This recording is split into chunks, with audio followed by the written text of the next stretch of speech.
Hi hello అండి, అందరూ ఏం చేస్తున్నారు? బాగున్నారా? నేనైతే చాలా బాగున్నాను. నా వీడియోలు ఆదరిస్తున్నందుకు చాలా థ్యాంక్ యూ అండి. నిన్నైతే నందీశ్వరుడు గుడి పెట్టాను. దానికి నలుగురు కామెంట్ చేశారు. గుడి పేరు తెలియదన్నా కానీ అది కేరళలో ఉంది అని గుడి పేరు కూడా చెప్పారండి.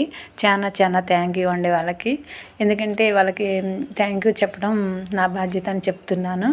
అలానే ఈ వీడియో ఏంటనుకుంటున్నారా? ఇంకా ముక్కోటి అయిపోయినాక భద్రాచలం రాముల వారిని అయితే మాత్రం ఒక్కొక్క రోజు ఒక్కొక్క గుడికి తీసుకెళ్తారండి. ఇదైతే కట్టకింద సుబ్రహ్మణ్య స్వామి గుడికి తీసుకెళ్ళి అక్కడ కొద్దిసేపు ఉంచి మళ్ళీ తీసుకెళ్తారండి. అట్లా ఒక్కొక్క రోజు ఒక్కొక్క గుడికి తిప్పుతారు.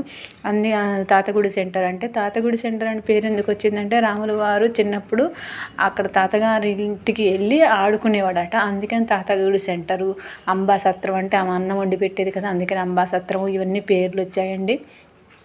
చాలా బాగుంటుంది భద్రాచలం.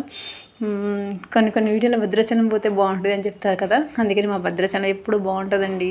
ఎప్పుడైనా వస్తే మాత్రం భద్రాచలం, పరమశాల, ఇంకా పక్కన ఉన్న చిన్న గుళ్ళు చాలా ఉన్నాయండి.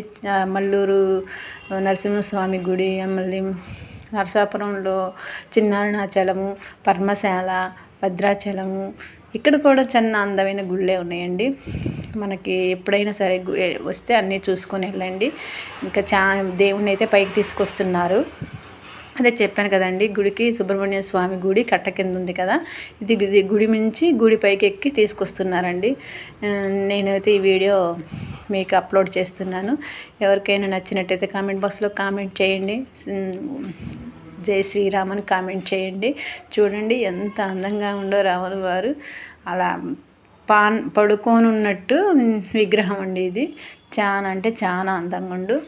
మళ్ళీ ఇంకా వచ్చే వీడియోలు మంచి వీడియోలు పెడతానని, దేవుడి గురించే పెట్టాలి అని అనుకుంటున్నానండి.